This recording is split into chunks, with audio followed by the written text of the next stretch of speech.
Ladies and gentlemen, you are checked into the reigning, defending, undefeated, undisputed music podcast on this godforsaken planet, hosted by none other than a very sleepy Tiki Diamante himself, the Diamond Boy Shawn Murray, the Thin Black Duke, the fucking blah blah blah, and the other stuff. International Heartthrob, heir to the Morris here, primary fortunate, of course. First Jamaican in the Kentucky Derby. How's everyone's Thanksgiving? My Thanksgiving was challenging. Was it challenging for anyone else? Was it difficult for anyone else to eat their food, thinking about how dry KD's ankles were? I mean, I just kept seeing that image in my head, and it made enjoying food a challenge. It's a frightening sight to see somebody that ashy at a professional level. One, because KD is rich enough that he could afford to have someone just lotion his body. I'm sure someone on the training staff would, like, I'm sure there might be somebody on the Nets training staff whose very job is to do that. Not even just for KD, but just for anyone on the team. Just like, hey, man, just slap some lotion on my legs and hold me down, right? But beyond that, it's like, nigga, like, yes, we get pretty dry in the winter, right? It happens to everybody. We all get dry. But that was like ancient dryness. You know what I mean? Like that was like a level of neglect that goes back centuries, perhaps. Like that's not like one shower that it's not like hopping out the shower one time and then moisturize. That's like Ashiness had been waging a war against that nigga for a minute. I mean, that was like attrition, like a steady, constant pressure that had been levied against this nigga, and he wasn't fighting back. That was the thing. You know what I mean? Like, I remember I showed, we were discussing it at Thanksgiving, and my brother was like, yo, like, how did niggas even see how this nigga was that ashy? And I was like, that's the thing. It was just clear. It was just a shoe picture from like BR Kicks. But the nigga's ashiness was so audacious, you know what I mean? Like the focus was no longer on the sneakers. That's not what we care about now. Now we care about like what's going on at home. I think it was Dragonfly Jones that pointed out. I don't know if it was Dragonfly Jones or Bomani Jones, one of the Joneses, one of the great Twitter Joneses, that pointed out like knowing that Kyrie has to have like thousands of essential oils that he bought from the incense man in his crib. This is like an especially alarming sight from KD. Or it's not alarming because we know that them niggas not rocking with each other because that nigga KD is mad that Kyrie decided not to get a vaccination. He's not playing. So he hasn't been by Kyrie's crib in a little while to get some knowledge, to do the knowledge and get some oils. It's a shame, man. It's a real shame. My Thanksgiving was cool. It wasn't really, you know what I'm saying? My family is so good. Like there's nearly no drama in my family on the holidays, which is great, but it doesn't, you know what I mean, it doesn't lend itself to tales that you could tell in the future about, like, you know what I mean, like I feel like white people be having some like intense clashes, you know what I mean, constantly over the holidays about politics and whatnot. But like my family was mad chill. Like the biggest issue in my family this year was that we let our little cousin make potato salad, and we was giving her a hard time about whether it was good or not. And it was fine. It was actually pretty good. But we couldn't let her know that initially. So we were just giving her a hard time for a few hours. You know what I mean? Just let her think that she fucked up. And it was great. The funny thing was, I was giving her the most trouble, and I don't even eat potato salad. You know what I'm saying? Like, but the point was that, like, nigga, who told you was ready to step up to the big leagues, nigga? This ain't Arbor Day, nigga. This is Thanksgiving. You can't just be deciding, oh, this year I'm making fucking potato salad, nigga. What is your credentials? I mean, you have not like debuted any potato salad at previous events that like has given us the indication that you was ready for a bigger challenge. Like how dare you, nigga? Like this ain't about you. This is about us. You know what I mean? So like deciding like I think I'm ready. Nah, you're not ready, bro. This is rigorous training that you got to go through before you ready to just jump out and provide potato salad to the masses. Again, I don't eat that bullshit. However, I recognize the sanctity of that dish to others, you know what I mean? And I respect it as such. There's a crucible that one must be put through before they're ready to jump out on one of the big holidays. But she stepped up to the plate, and she made a potato salad that was sufficiently nasty. Because, again, I don't eat that bullshit, but it met the level of nastiness that I'm used to. So I guess it was a success. Thanksgiving was great, man. I love the holidays. I got to beat up my little cousins, which I haven't been able to do in a while. Honestly, don't really have much for this week. I don't know what the fuck happened this week. And I don't really even care either. I saw KD get real ashy, and that hurt me. That was scarred into my memory. LeBron almost got into that fight, but that was a while ago. I mean, the KD being ashy was kind of a while ago too. But again, I'm literally only bringing that up because that shit was vivid in my mind. Like, that was a topic of conversation around the table this Thanksgiving. So that had to come up. Oh, I got one more thing I wanted to talk about. I see a lot of tweets every year around Thanksgiving where people say they hate turkey and turkey sucks and blah blah blah, which is fine. You know, I'm not like caping for turkey or whatever, but I do have an issue with when people say turkey sucks. You know how you know turkey sucks? People are like, oh, you got to cook it the right way or it's not good. It's like, nigga, that is true of every food. That is like especially every meat, nigga. Like if you don't cook chicken to the right temperature, you will probably get sick. If you cook it, overcook it, it'll be too dry. Like, nigga, that's nigga, steak is famously fucking temperamental like that. Like if you don't cook it right, nigga, it's gonna suck. I don't understand that argument. And that's what we call cooking. Niggas like, I shouldn't have to follow like a very specific instructions on how to cook something for it to be good. Like, nah, bruh, that's kind of true of like most things. Like, not even just meats. Like, there's so many like different vegetables and shit that like if you don't cook them right, like it's just not gonna be good. Nigga, it's almost like things respond to different temperatures in different ways, and you know what I mean. And again, turkey is not like amazing, but this is my aunt made a fucking great turkey, man. That shit was juicy, dog. I want to see more tweets about how we need to get oxtail prices back down, and less tweets about how turkey sucks, because it's like, if turkey does suck that much, then we already know that, nigga. You're not coming up with something new this year. And yes, most of us that really eat oxtail know that oxtail prices are fucking crazy. However, like, that's something that we can change. I feel like we can't change how turkey tastes. You know what I mean? I guess like there are scientists that might be on Twitter that can see that, but I'm sure they're already working on that. You know what I mean? The technology is being developed, but the oxtail prices is a current crisis. That's a little rhyme for you. So yeah, like, nigga, let's work on that. That's all I got this week. Sorry. Let's answer some questions and go trample some people on Black Friday. What do I save change for? Just for have more money. When we just throw it out the window, you save change so you can save it and then have money. You'll cash it in at some point, or maybe, you know, give it to your children as a inheritance or for their college fund or whatever.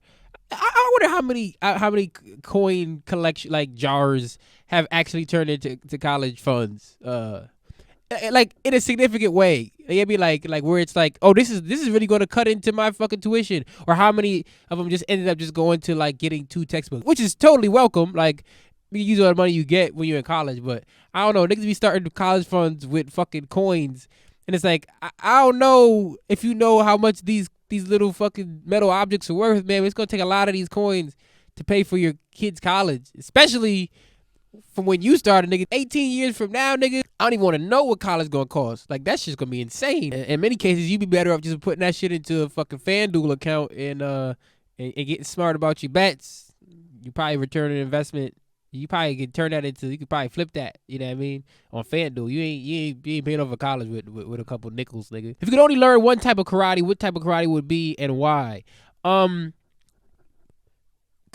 is the type of karate, because that's the only type of karate. I mean, I'm sure there's like a variations within the world of karate, but like, karate is karate. You know what I mean? Like, there is no, that's not, like, karate is not the name for martial arts.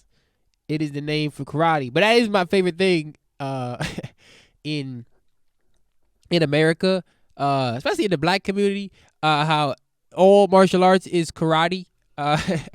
Because I guess karate was like pretty big in the 80s and 90s, specifically, and then everything became karate. But I mean, if I had to learn a martial art, I like Aikido. Aikido is largely about using someone's body weight and momentum against them, because that way you got, like, because that shit could be kind of cool, like, you to be fighting without actually having to fight, like, just kind of just dodging niggas and then just like, I mean, just flipping a nigga over your shoulder, like, especially a nigga like my size, where it's like I'm not a very stocky nigga, so like, just to throw a like 250-pound man without, just on the strength of like knowing how to fucking shift his weight, it's pretty cool. You know what I mean? You didn't even have to punch a nigga in the face if he's on the ground. That's kind of cool. What's my opinion on quitting?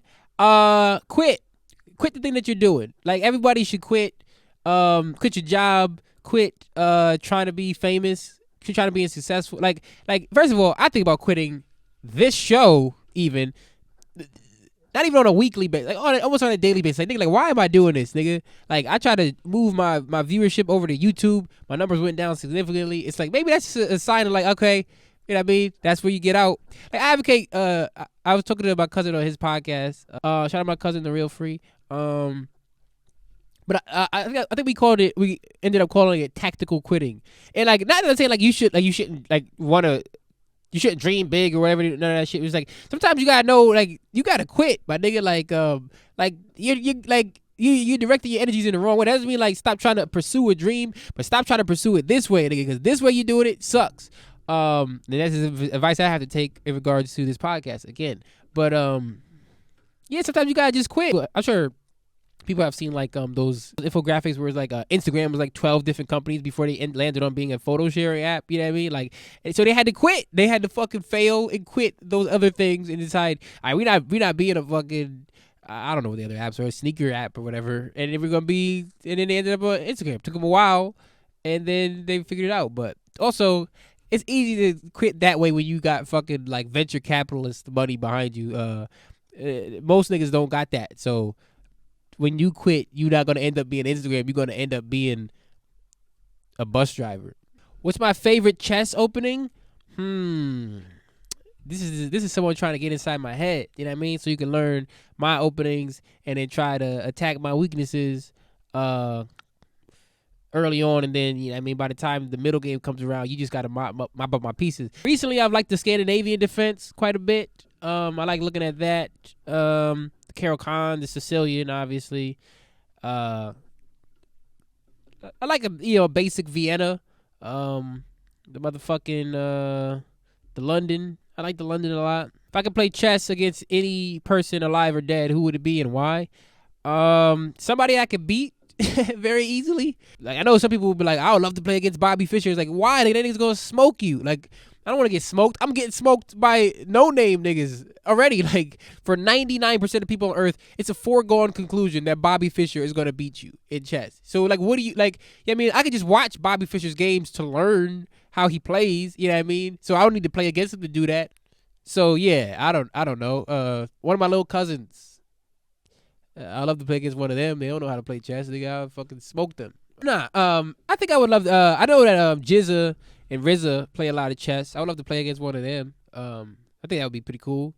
To play chess against Bobby Digital, and then they could just every time he fucking take a piece, he just bang bang bang. That'd be hard. Yeah, I mean, pawn to e4. Doo-doo-doo-doo. Yeah, I mean, I think that would be cool. I guess another person would be cool to play against would be Maurice Ashley, the first Jamaican chess grandmaster.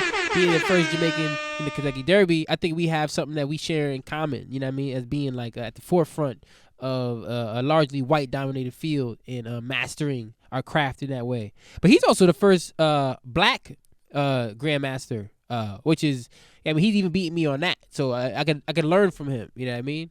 So shout out to Maurice Ashley. Who do I think would win in a game of chess, Drake or Kanye? Drake, easily. And here's why. Kanye has never played chess. I'm confident in that. And if he has played chess, he hasn't played it by the correct rules. Like, that nigga just be doing his own thing, and it's a bunch of niggas around him that just let him do it and make him think that he's amazing at chess. But I'm confident this nigga Kanye has not played chess in any real way before. I feel like Drake doesn't play chess, or if he does, he's not great at it. I wouldn't say like he's higher than a 1,000 level FIDE rating, but just by virtue of having played chess before a little bit, I think he would be better than Kanye. Like, Drake definitely seemed like a nigga who like tries to play like chess like demonstrably. Like, he'll be on his private jet trying to play chess, you know what I mean, just for the look, you know what I mean? Like, I'm sure he's picked up a little bit of something. And also, like, Drake seemed like a nigga who would like hang out with Magnus Carlsen just to pick up some chess technique. Like, you know how like NBA, like a lot of them celebrity niggas will like start playing basketball with like KD and them and learning like how to play. They'll get a trainer or some shit. I wouldn't be surprised if Drake had got like a chess coach at some point. Maybe because he ran into Jizza and RZA at one point and they were playing chess and he got smoked. He's like, maybe I gotta fucking step my shit up. So I think Drake beats Kanye easily in a game of chess because Kanye does not play chess. I'm confident. Final question: if I could have anything on a billboard, what would it be and why? My social security number. Ruin my life. Somebody, please, just end it for me. I'm done. Thank you. That's the segment for this week. That's the episode for this week. Thank you for being a friend. This is Thanksgiving, the post-Thanksgiving episode. We're gonna give thanks to everyone who's been a supporter of this show. It's been a good year. It's been a real good year for this show. I may not show in the numbers, but it shows in my heart, where it's very visible there. You just gotta cut me open and you'll see. Well, what do I want to say? Shawn International Film Festival, check that shit out. It's cool podcast that I do. If you see KD in the street, give him some lotion, even if it's against his will. And yeah, man, that's it. As always, Hulk Hogan, we coming for you, nigga. I don't remember asking you a goddamn thing.